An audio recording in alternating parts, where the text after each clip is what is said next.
تو اللہ تعالیٰ نے ارشاد فرمایا کہ جس دن اللہ اپنی پنڈلی کو ظاہر کریں گے، جو اللہ ہی جانتا ہے ان چیزوں میں متشابہات میں ہے، اس کی کیفیات ہمیں معلوم نہیں ہے، ان میں بحث کرنا بھی ناجائز ہے۔ اللہ اپنی تجلی ظاہر کریں گے تو اس میں اتنی اٹریکشن ہوگی، اس میں لوگ ایسے مبہوت ہو جائیں گے کہ سجدے میں گر جائیں گے۔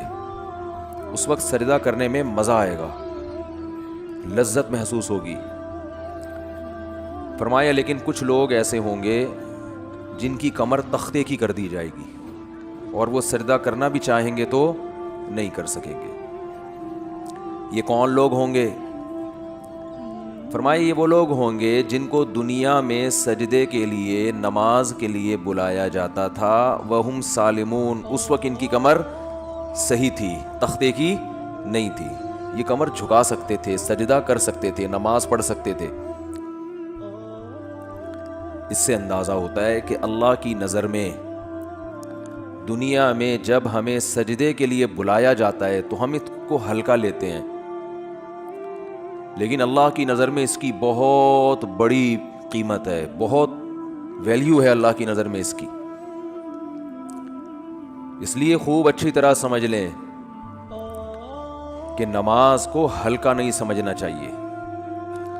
آج ہمیں بے نمازیوں کے بارے میں افسوس نہیں ہوتا، وہ تو پڑھتے ہی نہیں ہیں۔ نمازیوں کے بارے میں افسوس ہوتا ہے کہ جو نمازی بھی ہیں نا، تو وہ بھی اپنی نماز کی ایسے حفاظت نہیں کرتے جیسے اللہ نے حکم دیا ہے۔ انہوں نے بھی ایک سائیڈ میں ایک چیز رکھا ہوا ہے کہ جب سارے کاموں سے فارغ ہو گئے تو چلو کیا پڑھ لیتے ہیں؟ نماز پڑھ لیتے ہیں۔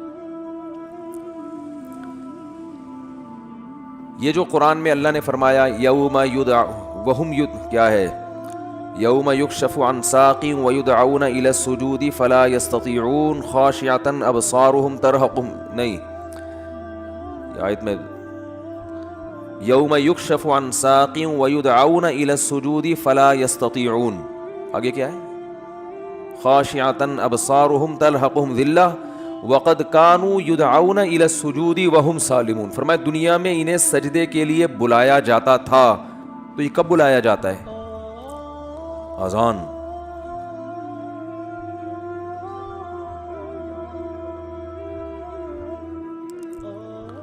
بھائی یہ بہت بڑا المیہ ہے یار۔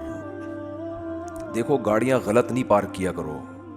میں دیکھتا ہوں یہاں مدرسے کے گیٹ کے آگے کئی بار لوگوں نے گاڑیاں کھڑی کی ہیں۔ اتنی تو انسان میں سینس ہوتی ہے کہ جب گیٹ کھولے گا مدرسے کا تو اندر سے جو گاڑی باہر کیسے نکالے گا؟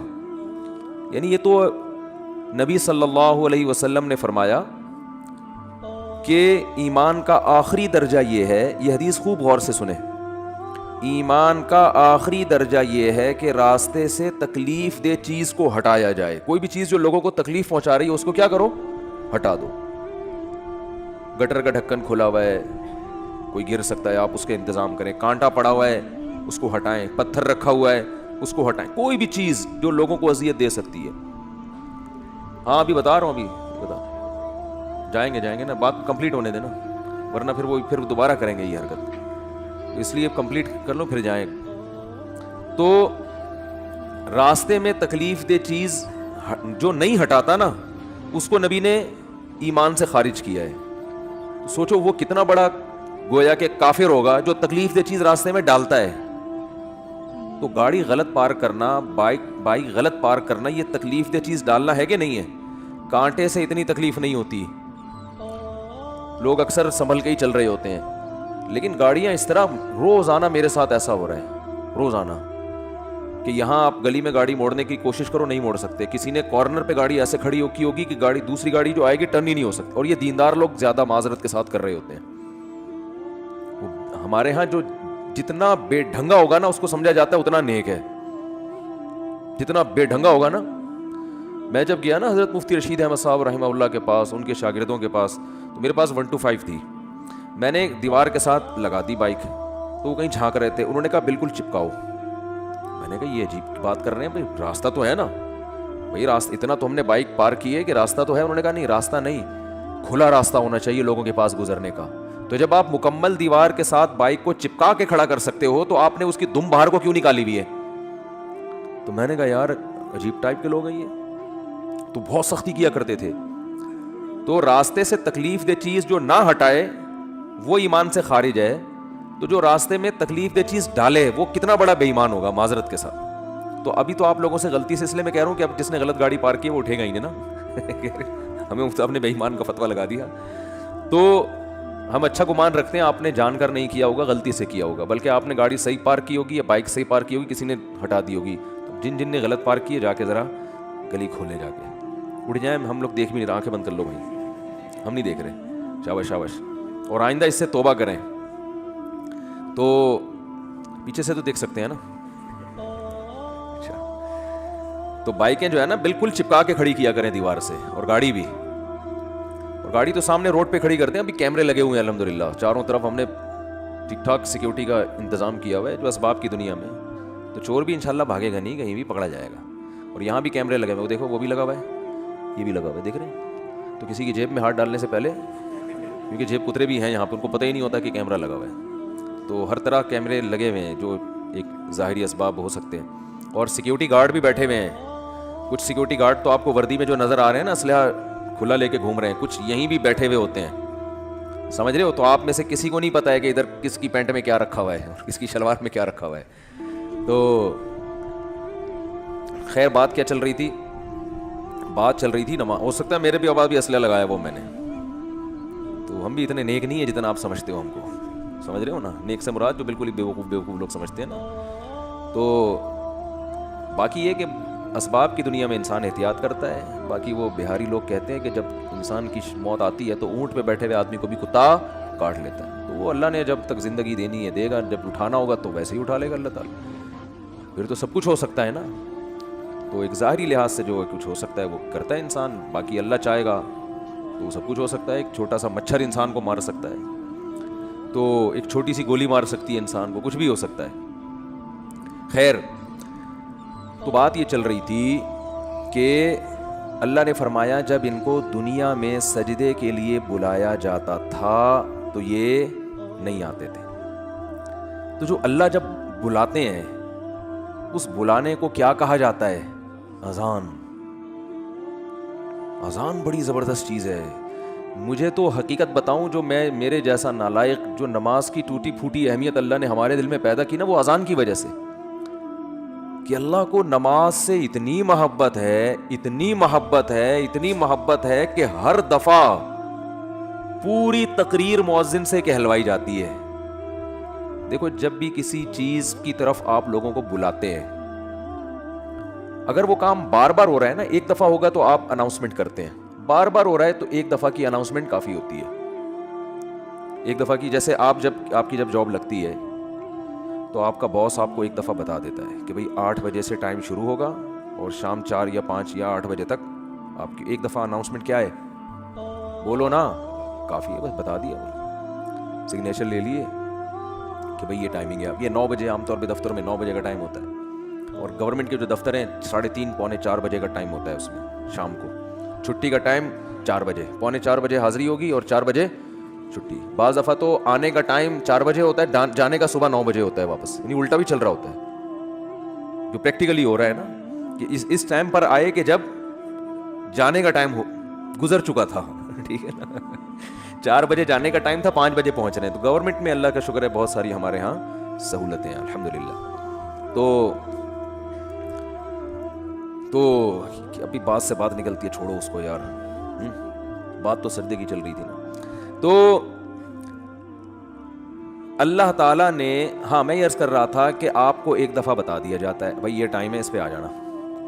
اب یہ تو نہیں ہوتا کہ جب 8 بجیں گے یا 9 بجے کا ٹائم آفس میں دیا ہے تو باس آپ کو فون کر کے بتا رہا ہوں آ جاؤ ٹائم ہو گیا ہے. کبھی ہوتا ہے ایسے؟ نہیں ہوتا نا. کیوں نہیں ہوتا؟ ان کو پتہ خود آئے گا. اس لیے کہ کیا ملتا ہے سال کے آخر میں؟ روکھڑا ملتا ہے. روکھڑا ملے گا تو سارے کام ہوں گے، عزت بھی ملے گی، ترقی ہوگی آپ کی. دیکھا جاتا ہے نا پرائیویٹ اداروں میں، تو دیکھا جاتا ہے، گورنمنٹ میں دیکھا جانا چاہیے کہ یہ اس کی حاضریاں کتنی ہیں اور کتنا اس نے کام کیا ہے. لہذا ان کو موٹیویٹ کرنے کے لیے آپ کو بار بار اناؤنسمنٹ کی ضرورت نہیں ہے. بار بار اناؤنسمنٹ کی ضرورت، ایک دفعہ اعلان. دوبارہ کریں گے تو آپ ان کو بیوقوف بولو گے، یار بس سر آپ نے بتا دیا نا 9 بجے کا ٹائم ہے، بس کیا ہے بار بار بھونپو لے کے گھر پہنچ جاتے ہو. ہے لاؤڈ اسپیکر لے کے میرے دروازے پہ کھڑے ہوتے 9 بج گئے ہیں. یہ جو سحری جگانے والے آتے ہیں نا, مجھے ان سے اسی وجہ سے الرجی ہے. اور بھائی ہمیں پتہ ہے یار, سب کو جس نے روزہ رکھنا ہے وہ اٹھ جائے گا. اب وہ پھر وہ جو گھومنا شروع کرتے ہیں محلے پڑوس میں, ایک گھر کا نمبر رات 2 بجے آ رہا ہے, دوسرے کا نمبر رات 4 بجے آ رہا ہے. سحری کا ٹائم 4 بجے شروع ہو رہا ہے, تو 2 بجے ان کو کیوں اٹھا رہے ہو؟ یہ تو ایک عجیب سی ایک حساب کتاب ہے. تو خیر, بار بار اناؤنسمنٹ نہیں کی جاتی, بار بار یاد دہانی نہیں کی جاتی. اور اللہ نے بھی باقی عبادتوں میں ایسے ہی کیا. رمضان کے مہینے کے بارے میں قرآن میں 2 آیتیں ہیں. ایک تو ہے فمن شہید منکم الشہر فلیصم. اللہ نے فرمایا ایمان والو تم پر روزے فرض کیے گئے جیسے کہ تم سے پہلی امتوں پہ فرض کیے گئے تھے. وہ فرض ہو گئے نا. دوسری آیت کیا ہے, کب فرض ہوئے؟ شہر رمضان الذی انزل فیہ القرآن, رمضان کا مہینہ ہے. فمن شہید منکم الشہر فلیصم. جو پچھلی آیت میں اللہ نے فرمایا نا کہ روزے فرض ہوئے, تو اگلی میں بتا دیا کون سے مہینے میں؟ رمضان. جو رمضان کا مہینہ پائے اسے چاہیے کہ روزے رکھے. ایک دفعہ اناؤنسمنٹ ہوئی ہے بس, اس کے بعد دوبارہ قرآن میں اناؤنسمنٹ نہیں ہوئی. اور جب رمضان کا مہینہ آتا ہے تو پھر اسلام میں حکم بھی نہیں ہے کہ یاد دلاؤ. مؤذن کو حکم کہ تمام حضرات سے گزارش ہے کہ رمضان کا مہینہ آ گیا ہے اور اللہ کی طرف سے اعلان ہے کہ اس مہینے میں سب روزے رکھو. کوئی اللہ کی طرف سے ایسی اناؤنسمنٹ ہوتی ہے؟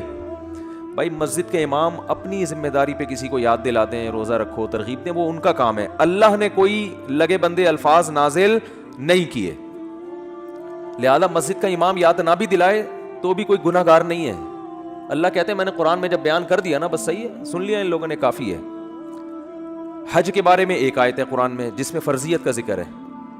وَلِلَّهِ عَلَى النَّاسِ حِجُّ الْبَيْتِ مَنِ اسْتَطَاعَ إِلَيْهِ سَبِيلًا. لوگوں, اللہ کے لیے لوگوں پر لازم ہے کہ وہ بیت اللہ کا حج کریں جو وہاں جانے کی استطاعت رکھتے ہوں. وَمَنْ كَفَرَ, جو استطاعت کے باوجود نہیں جائے گا, فَإِنَّ اللَّهَ غَنِيٌّ عَنِ الْعَالَمِينَ, اللہ کو اس کی پرواہ نہیں ہے. ایک آیت جس سے فرضیت ہے, دوسری آیت نہیں ہے. یہ تو ہے کہ ابراہیم علیہ السلام نے یوں کہا تھا, حج کے لوگوں کو کہا تھا کہ حج کرو. اللہ کا جو اپنا آرڈر ہے نا, جو اللہ کے اپنے کلام میں آرڈر ہے وہ ایک ہی ہے جہاں تک مجھے یاد پڑتا ہے. لیکن نماز, ایک تو قرآن میں جگہ جگہ بھر دی اللہ نے نماز کو. جہاں ایمان والوں کی صفات نماز پڑھتے ہیں. قرآن شروع کہاں سے ہو رہا ہے؟ الذین یقیمون الصلاۃ ومما رزقناہم ينفقون. ایمان والوں کا عقیدہ صحیح ہوتا ہے اور عمل میں کیا؟ نماز قائم کرتے ہیں. جہاں عمل کی بات آئے گی نا نماز, جہاں جنتیوں کی صفات آئیں گی نماز اور زکوٰۃ. زکوٰۃ بھی ہے ساتھ ساتھ, وہ کیوں ہے پھر کسی اور موقع پر بیان کروں گا انشاءاللہ. سب سے پہلے نماز پھر زکوٰۃ, سب سے پہلے نماز پھر اللہ کی راہ میں خرچ. یعنی زکوٰۃ یا اللہ کی راہ میں خرچ مختلف عنوانات سے, کہ نماز بھی پڑھتے ہیں اور خرچ بھی کرتے ہیں, دونوں کام چلتے رہتے ہیں ان کے. اس سے پتہ چلتا ہے کنجوس نمازی اللہ کو پسند نہیں ہے, یعنی نماز کے ساتھ سخاوت بھی ہے. تو لیکن نماز کو پہلے درجے پہ رکھا گیا ہے. وجہ کیا ہے اس کی؟ اتنا فوکس کیوں کیا جا رہا ہے, اتنا زیادہ اس کو ہائی لائٹ کیوں کیا جا رہا ہے؟ پھر چلو اللہ نے قرآن میں درجنوں جگہوں پر کہہ دیا نماز پڑھو, بار بار کہہ دیا نماز پڑھو نماز پڑھو, اتنا کہا ہے کہ اس سے زیادہ کوئی حکم قرآن میں ملتا ہی نہیں ہے. چلو اتنا زیادہ کہہ دیا, اب تو بار بار اناؤنسمنٹ کی ضرورت اور بھی نہیں ہے نا. اب تو بالکل ہی ضرورت نہیں ہے. دیکھو آپ کے باس نے آپ کو بلایا دفتر اور آپ سے کہا کہ 9 بجے آپ نے پہنچنا ہے, ایک دفعہ کہہ دیا. اس کے بعد پھر آپ کو کہا میں دوبارہ کہہ رہا ہوں 9 بجے آپ کی ٹائمنگ شروع ہو جاتی ہے. سمجھ میں آ گئی بات؟ آپ نے کہا آ گئی. پھر تیسرے دفعہ کہہ رہا ہے میں بتاؤں کتنے بجے ٹائم ہے آپ کا؟ 9 بجے. 10 دفعہ جب کہہ دے گا نا 9 بجے, اب جب 9 بجیں گے تو آپ کو یاد نہیں دلائے گا. وہ کہے گا میں نے 10 دفعہ اسی لیے کہہ دیا تھا کہ دوبارہ مجھے یاد دلانے کی ضرورت نہ پڑے. اب آپ اگلے دن لیٹ ہو رہے ہو, 11 بجے پہنچ رہے ہو, تو وہ کہہ رہا ہے, وہ کہے گا کہ آپ کیوں لیٹ آ رہے ہو؟ آپ کو سر آپ نے 9 بجے مجھے یاد نہیں دلایا. وہ کیا کہے گا باس کہ بھائی جو پہلے دن میں نے 10 دفعہ کہا تھا نا 9 بجے, وہ اسی لیے کہا تھا کہ ایک دفعہ کہنا کافی تھا, مگر 10 دفعہ اس لیے ریپیٹ کیا تھا کہ دوبارہ یاد دلانے کی ضرورت نہ پڑے. آپ یہ نہ کہو کہ میں بھول گیا تھا. بہت مشکل ہے سمجھانا, بہت مشکل ہے. تو جب اللہ نے نماز کو سینکڑوں دفعہ ریپیٹ کیا قرآن میں, تو اب تو ہر وقت یاد دلانے کی بالکل بھی ضرورت نہیں تھی. کمال ہے بھائی, اللہ نے کیا فرمایا کہ اتنا یاد دلاؤ کہ پیدائش سے لے کے موت تک اذان ہی سنتا رہیے بیٹھ کے. پیدا ہوا تو کان میں اذان دلوائی اس کے, پیدا ہوا تو کان میں اذان, نماز کی طرف دعوت, حالانکہ سمجھتا نہیں ہے بچہ, ایک حرف بھی سمجھ میں نہیں آتا اس کے اذان, بچہ تو نہ سمجھ ہوتا ہے, اس کو کیا پتا چلتا ہے میرے کان میں کیا ہو رہا ہے. لیکن جب بڑا ہوتا ہے نا تو اس کو یہ یاد دلایا جاتا ہے کہ تیرے کان میں بھی اذان دی گئی تھی, دوسروں کو دیکھتا ہے تو اس کو پتا چلتا ہے کہ اللہ نے ابھی سے یاد دلا دیا ہے, تو پیدا ہوا ہے تجھے بتایا کہ نماز نہیں چھوڑنی, تو نے نماز نہیں چھوڑنی ہے تو نے. پھر فجر کے وقت الگ بلایا جا رہا ہے, جب ظہر کا ٹائم آتا ہے الگ. اچھا, اللہ نے نماز کا بھی ذکر کیا اور ٹائمنگ بھی قرآن میں بتا دی. اقیم الصلاۃ لدلوک الشمس الی غسق اللیل, نماز کو قائم کرو سورج کے ڈھلکنے کے اوقات میں اور رات کے اندھیروں میں بھی. اس میں پانچوں نمازیں آ گئی. سورج میں جب کوئی بڑی تبدیلی ہوتی ہے نا تو اس کو ڈھلکنا کہتے ہیں. سورج میں جب بڑی تبدیلی ہوتی ہے, فجر کے وقت سورج کیا اندھیروں سے نکل کے روشنیوں کی طرف, جب لائٹ مارتا ہے نا سورج مشرق سے